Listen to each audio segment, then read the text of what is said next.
Talk of Champions, Short Sessions. Long story short. Hey, welcome in to another edition of Talk of Champions, Short Sessions. I'm your host, Zach Berry. Joining me, Mr. Travis Rayer from Bama Online. We're going to talk a little Trey Amos, and we're going to get kind of his thoughts on resetting the board a bit with Alabama and everything that's gone on since Nick Saban retired and the hiring of Kalen DeBoer. I know people are excited in Tuscaloosa. I'm actually pretty excited to see how he does in the SEC. I loved him at Washington. I think he's a hell of a coach, so we'll get into that a little bit. Before I bring Travis in, we're going to remind you this show is brought to you by the College Corner. They got locations in Jackson and in Oxford, Mississippi. Go over there, get you some swag for basketball, for baseball. If you want to get some Peach Bowl gear, they've got that. And if you order online, you use promo code SharkFest and you get 10% off of your order. So go there, check them out. They've got Real Tree gear if you want to get some Real Tree merch for yourself, for your family, for your friends. They've got t-shirts, polos, hats. They got Grove supplies. They got all of that and more. collegecornerstore.com. Check them out in Oxford on Sisk Avenue. The store is gorgeous. Huge space, tons of stuff to get for all of your Ole Miss fandom needs. Travis, good morning. Thank you for joining, man. How we doing? Good morning, Zach. How are you? I tell you what, man, the kids are back in school. Snow and ice is melting. It is a glorious day as being stuck inside with two kids under 5 years old was a test. Yeah, I've been through that. I've been there, done that. We had three at one point that were 6, 4, and 2. So yeah. I'm glad to report that they've at least made it to 28, 26, and 22 now. So okay, we're pretty happy about that. Yeah, a little bit. Yeah, you did something right.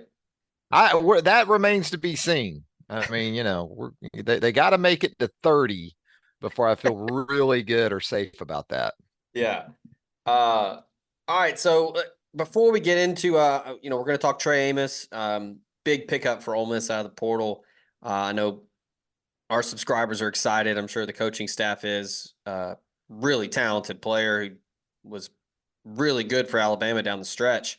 I just want to talk about Saban and, kind of closing the door on that, illustrious career. I'm sure you've talked about it enough, so we don't have to go too deep into it. But just how's the transition been going from, the greatest to ever do it to a guy that just flat out just does not lose very often? It's been surreal in a multitude of ways, and not just because I think there had become this perception by some Alabama fans that, look, Nick's just going to coach forever. He's never going to retire. This is never going to end. So that cold water to the face aspect of that announcement a couple Wednesdays ago still resonates, still fresh. But just the era that we're in now, since Alabama made the change from Mike Shula to Nick Saban, social media, the process of going through a coach search, transfer portal now, so many things that were not in play in 2006, 2007, just a totally different game. And maybe that's had something to do with him coming to that realization that at 72, this is even more of a young man's game than it was 17 years ago. But I think all those things have kind of come into the mindset of folks around the program. I don't know if he ever actually gave a reason or if it was just, hey, it's my time. Just the timing of it was kind of interesting. But did you ever get any kind of concrete answer from Saban or anyone else that's spoken to him? Or do you think he was just, hey, it's time to hang it up? We've almost been conditioned that if a coach doesn't stay too long, there must be something wrong, like right. Physically, health related, because typically what do coaches do? They unfortunately have to be told when it's time. Right. Yeah. We just don't see coaches move along on their own terms. So for this to, in some some corners come out of the blue like it did. Mhm. That led to some of that questioning about Nick's health, about family members' health. But he is reassured and his family is reassured over the last couple of weeks. Everybody's fine, but Nick had been pretty steadfast in when he felt like he wasn't going to be able to do the job Yeah. to the maniacal level that he does the job. I mean, there's 30, 40-year-olds that can't work with Nick Saban at that rate. Yeah. He was going to get out. And looks like he was pretty much true to his word. And we have, again, a tough time sort of, coming to terms with that because we just seen so many of these guys, great coaches. Kind of sad in the end. Bobby Bowden comes to mind at Florida State, having to be told it's time, you're going. And that wasn't the case with Nick. I know there's been a lot of Alabama players to enter the portal trying to go elsewhere. But there has been a number of guys who have come out publicly and stated, hey, I'm staying here. I've seen, I can't remember who it was in particular, but I've seen a couple that, hey, Kalen DeBoer is an impressive guy to talk to. We want to hear him out and see what he can do. In your limited time with him since he's been hired, what's DeBoer been like, and just kind of what has impressed you the most with him? I think he's been impressive. Did he win the initial press conference? I'd say he did. Did he have Alabama fans rebounding from the Nick Saban news to the point where they're ready to run through a brick wall? Maybe not.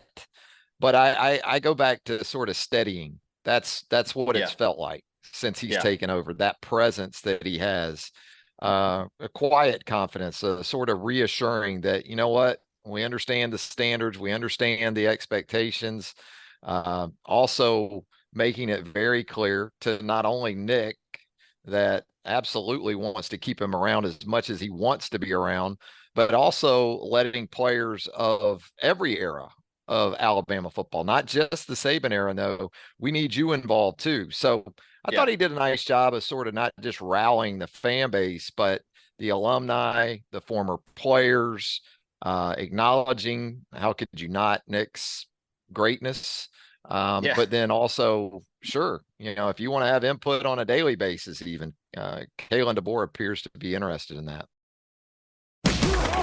The College Corner is headed to Oxford. Stop by their new location in the Oxford Commons off Sisk Avenue. They'll have 4,000 square feet of Rebel gear ready for your trip to the Grove. On your next trip to Oxford, stop by the College Corner or our other great locations in Ridgeland and Flowood. Hats, shirts, polos, pullovers, sweats, t-shirts. College Corner has it all. And as always, you can visit us online at collegecornerstore.com. That's collegecornerstore.com. The College Corner, where your game day apparel meets.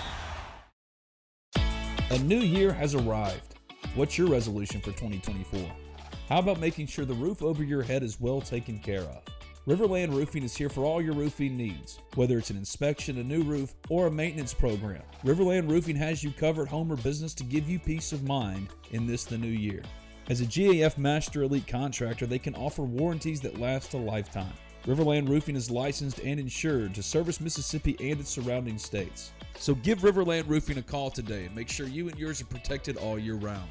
Call Riverland Roofing at 662-644-4297. That's 662-644-4297. Visit them online at riverlandroofing.com, riverlandroofing.com. It's Riverland Roofing for all of your roofing needs, a proud sponsor of the Talk of Champions podcast network. Like I said earlier, he's won everywhere. The way Washington was able to rebound so quickly when he was hired was pretty remarkable. As someone who which now it's RIP, it's gone, but Pac-12 After Dark was always something that I enjoyed every Saturday, and watching Washington play and just the innovative offense and just his whole vibe I like. I think he's going to do well. So kind of flipping here to talk about somebody that left Alabama, is now going to Ole Miss. Trey Amos originally played at Louisiana, transferred into Alabama. When I was taking a look at him and his game and telling our subscribers, hey, he was the third corner for Alabama, which for most places that's the best corner on your team. Played behind two NFL guys, and Kool-Aid and Terry and Arnold. Played a lot of meaningful snaps, made some big plays in the SEC championship game, but just his transition from group of five to SEC play and kind of, the trust that Nick Saban had in him. What did you see from his short time in Tuscaloosa playing for the Crimson Tide? Yeah, he was. He was very important, especially in their sub packages. The dime, he was essentially a starter at corner in that spot because they would move Terry and Arnold in the dime inside to the star or slot corner position. So he gave them some really nice flexibility too, because he is absolutely an SEC caliber starter. And I came to that conclusion going back to his Louisiana time. You go back and you watch the Independence Bowl in his last game at Louisiana against Houston. He matched up against Tank Dell, now of the Houston Texans. Had a really good rookie season, I guess, before he had an injury. Go back and watch that game. And Tank caught 4 or 5 balls, but he didn't have 100 yards. And I think he beat maybe Trey for a short touchdown catch in the red zone. But that showed me, relative to how Nick liked to play defense, this guy's going to be just fine because he liked manning up. He liked playing man coverage. He liked the challenge of that. So even before he got to Alabama, I felt like he may not start in the base and the nickel, but he's going to make Terrian better. And I think that's what happened. Terrian continued to improve, to his credit. Kool-Aid, you knew what you had. But to be able to sort of move guys around on the back end there for a secondary that was really turning over. I mean, Brian Branch moves on to the NFL. Jordan Battle moves on to the NFL. DeMarco Elam. So they had a lot of holes to fill back there. He gave them a real nice sense of security, not just in the dime, but from a depth perspective, which showed up in some games. LSU, it showed up. And then, of course, Georgia, with Kool-Aid going out early in the third quarter of that SEC championship game.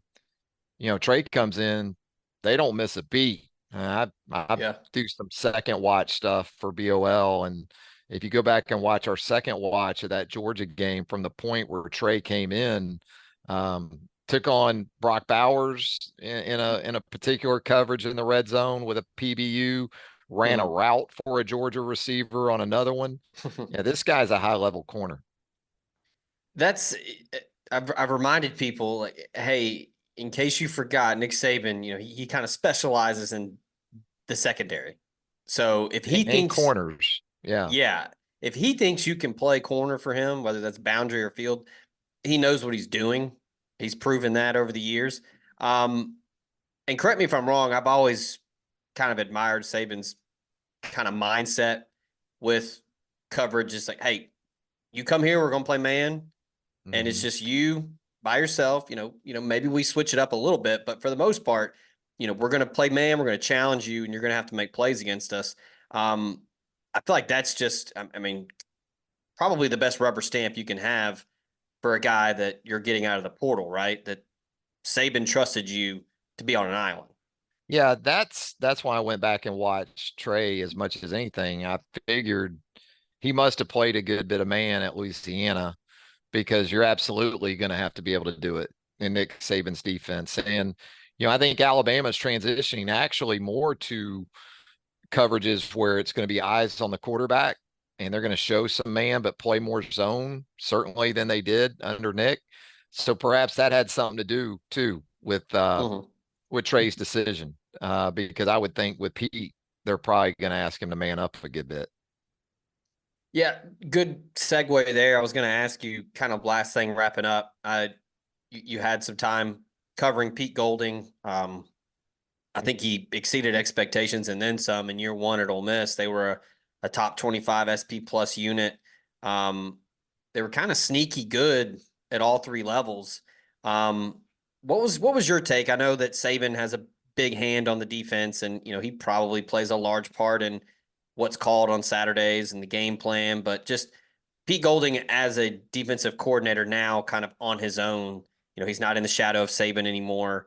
What was your experience with him at Alabama, and kind of what have you seen from him at Ole Miss? Yeah, Pete was a little bit polarizing, I think, with the fan base because the standard is so incredibly high, and um, the fan base and media will be quick to point out your shortcomings or Yeah, shortcomings on that side of the ball, right. especially because of the standard that people are accustomed to. They're not so quick to point out a lot of the good stuff, that Yeah. defenses do. It's like some fans forget that he was a big part of the 2020 national championship team. Even 2021, they held it together pretty good. The national championship game lost to Georgia.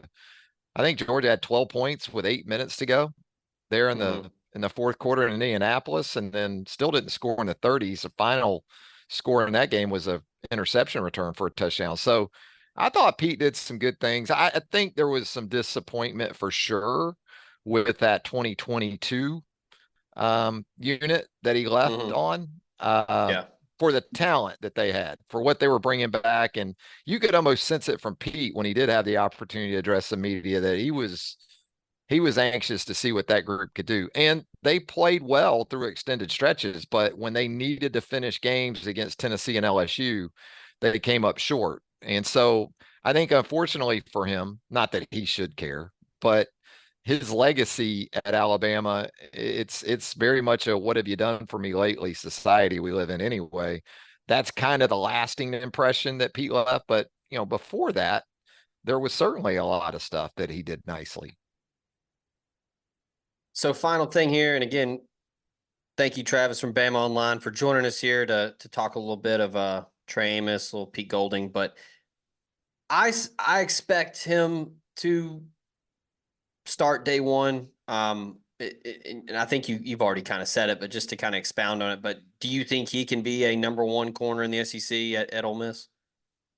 I mean, the expectation was that he was going to be a number one corner at Alabama, and he Yeah. left to go to Ole Miss. And so, absolutely, not knowing Ole Miss's roster anywhere close to what I know Alabama's, I do know Alabama's about to have 2 first-round corners, and he was next.